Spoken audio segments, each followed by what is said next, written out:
Hi, this is Nicholas Bell with IONCINEMA, here to review Project Power, the sixth film directed by Joost and Ariel Schulman, which will be available to stream on Netflix August 14th, 2020. So this sci-fi, semi-futuristic tale is about a drug named Power. It's a designer drug that is able to give people who consume it 5 minutes worth of superpowers that are determined by each person's own DNA. It also has a propensity to kill its takers. It's being unleashed on the population of New Orleans by a drug manufacturer run by Amy Landecker and Rodrigo Santoro playing Biggie. At first he gives it to several of the city's better-known drug dealers for free and to see how they respond and or get hooked. One of those is Machine Gun Kelly playing Newt. Working for him is a young high school girl named Robin, played by Dominique Fishback from The Hate U Give. But of course, Jamie Foxx is a ex-soldier whose daughter has been abducted because her DNA holds a secret that could actually help streamline the use of this drug without killing people.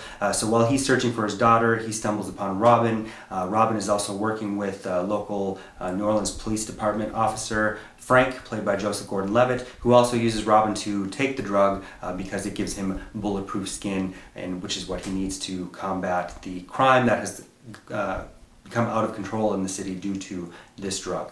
As all of them converge during a demonstration by Rodrigo Santoro to drug cartel member, because they're trying to expand out of the country with it, everything ends up kind of predictably ending on the ship Genesis, which is about to disembark to another city and where the drugs are being manufactured. Of course, Joost and Schulman, in 2010, their debut was the documentary Catfish, and they've since done a variety of genre films like Paranormal Activity 3 and 4, Nerve with Emma Roberts and Dave Franco, and Viral was their last film. Machine Gun Kelly was in both Nerve and Viral. This film shares the same Nerve director of photography, Michael Simmons, who also shot David Gordon Green's Halloween. The look of the film is pretty effective. There's an early sequence between Jamie Foxx and Machine Gun Kelly, which I think is executed quite well. I really like the chemistry with the Fishback, Gordon-Levitt, and Jamie Foxx, especially compared to other recent films Jamie Foxx played a cop in, like Sleepless, which was a remake of a 2011 French genre film. Compared to something like Looper, though, with Joseph Gordon-Levitt, might be somewhat disappointed, I think. I was also reminded of the film Good Time from the Safdie brothers, starring Robert Pattinson, with his character's interactions with a young black girl.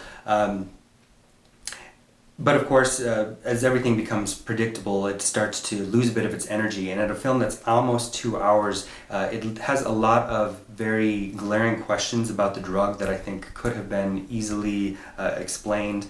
For instance, within the screenplay, which was written by Mattson Tomlin, who's also penned the upcoming Batman film starring Robert Pattinson, they bring up Henrietta Lacks, who was DNA was used as the first immortalized human cell line, but against her knowledge. And I think if the film, since it takes the time to bring that up and utilize the same cast member, Kiana Simone Simpson, who was in that Henrietta Lacks film with Oprah, to tease out some more subtext.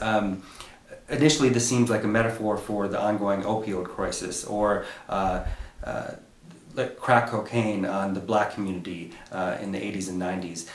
But none of that is ever really mentioned. It also plays around with themes familiar to early Stephen King, like Firestarter or Carrie, where these powers potentially are generated from parents to children, which, and this might have been my brain filling in parts the screenplay didn't quite add, but you get the sense that Jamie Foxx as an ex-soldier might have been experimented upon. It's not quite clear, but once he does finally take power and the response it generates in him hints to some kind of omnipotence about him that isn't quite fully explained.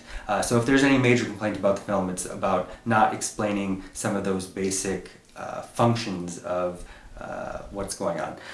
Overall, I would give the film 2.5 out of 5 stars. Thank you. Hey, this is Eric from IONCINEMA.com. If you want to support us, subscribe below. For more reviews, interviews, film festival coverage from Sundance, Cannes, Toronto, you want to check out these guys on this side.